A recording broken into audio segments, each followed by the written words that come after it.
Bagaimana kalau tiba-tiba Biden mundur dari posisinya sebagai Presiden Amerika yang ke-46 karena alasan kesehatan, walau aslinya sesungguhnya adalah disuruh mundur? Apa yang akan terjadi pada dunia? Kamala Harris jadi presiden. Siapa wakilnya Kamala? Hillary Clinton atau Nancy Pelosi? Keduanya adalah Iron Lady, wanita besi. Hillary hobinya perang dan cita-citanya memang pivot to Asia Indo-Pasifik tentunya, bukan Asia Barat dan Timur Tengah. Setelah itu, Kamala Harris dilengsarkan. Ini hanya skenario. Sebenarnya yang ditarget dari awal adalah Kamala Harris, wakil presiden Amerika saat ini yang dianggap titik lemah bernegara Amerika. Kalau terjadi perang dengan Tiongkok, sungguh Kamala titik lemah Amerika. Jika Kamala jadi presiden, lebih mudah mengimpeachnya, karena mengimpeach presiden itu ada, mengimpeach wakil presiden masih dicari jurusnya di Amerika saat ini. Kemudian tak lama setelah Kamala jadi presiden, Kamala digeser melalui impeachment. Itu skenario melalui mundurnya Biden, atau sejak awal Kamala yang diganti, presiden tetap Biden. Namun dengan alasan kesehatannya Presiden Biden, si nomor 2 wakil presidennya yang jadi chief in command adalah alternatif terakhir. Belum pernah terjadi dalam sejarah yang digulingkan adalah orang nomor 2, second in command di Gedung Putih, diimpeach. Kamala saat ini diserang bukan oleh Partai Republik tetapi di dalam Partai Demokratnya sendiri. Dia diserang. Jadi sesungguhnya bukan Biden yang ditarget, bukan Biden yang akan mundur, namun bagaimana menjungkalkan Kamala Harris oleh Partai Demokrat sendiri. Itulah kejamnya politik. Dia dipakai untuk menarik suara minoritas kemarin untuk pemenangan presiden. Setelah tercapai, ya minoritas tetap menjadi warga negara kelas 3 atau kelas 2 di Amerika itu. Kemudian bernegara di Amerika kembali ke tujuan awal, maunya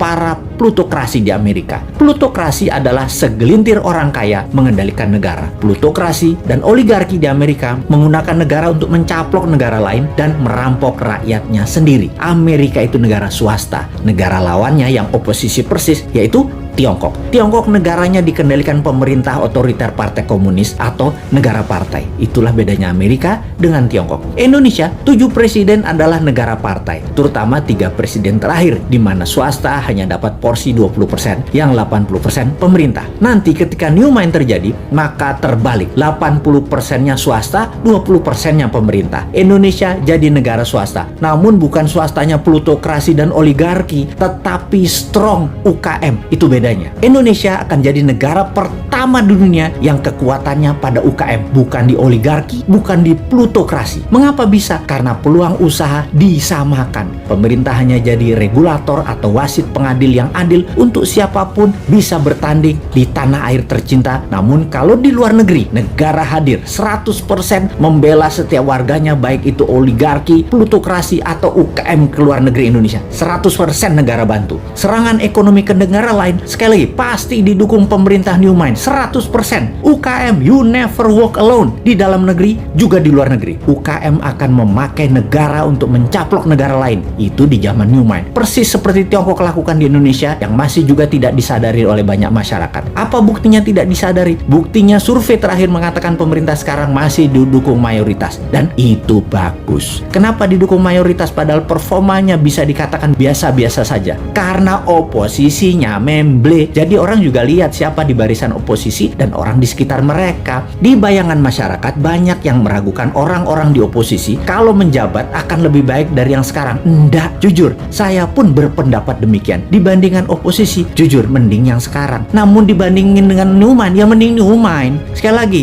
kalau surveyornya mensurvei new mind sebagai contender atau penantang incumbent dan oposisi di barisan old mind, rasanya beda. Puaskah Anda dengan kinerja old mind? Demikian kira-kira kalimat surveinya. Lalu dibandingkan dengan konsep new mind, mana kira-kira pilihan masyarakat terhadap dua konsep bernegara itu? Siapa yang bakal unggul? Siapa yang bawa Indonesia 100 tahun di tahun 2045 menjadi negara superpower? Old mind atau new mind? Sekali lagi, sungguh kalau ditanya, di dalam old mind itu ada siapa? Oligarki di situ, politikus kawakan di situ, duit di situ, pejabat di situ, jabatan di situ. New mind punyanya cuma semangat doang, tetapi berani. Kesimpulan, kita akan berhadapan di 2024. See you at 2024.